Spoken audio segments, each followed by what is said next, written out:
Alright, so if your computer takes a long time just to turn on, or you're stuck waiting at the loading screen every day, you're not alone. In Windows 11, slow boot time usually happens because too many apps and services start automatically in the background. So in 2026, let's go step by step and fix your boot speed properly. First, open Task Manager using Ctrl plus Shift plus Escape. Go to the Startup tab and disable unnecessary apps. These are the biggest reason your PC boots slowly.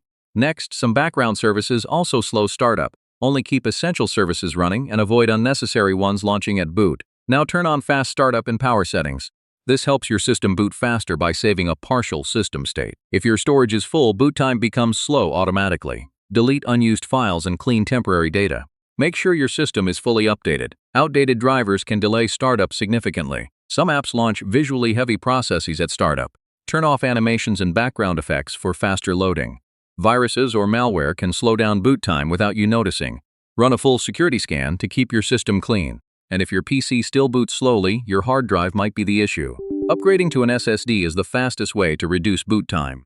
So yeah, that's how to speed up boot time on Windows in 2026. A few simple changes, and your PC will start much faster every single day.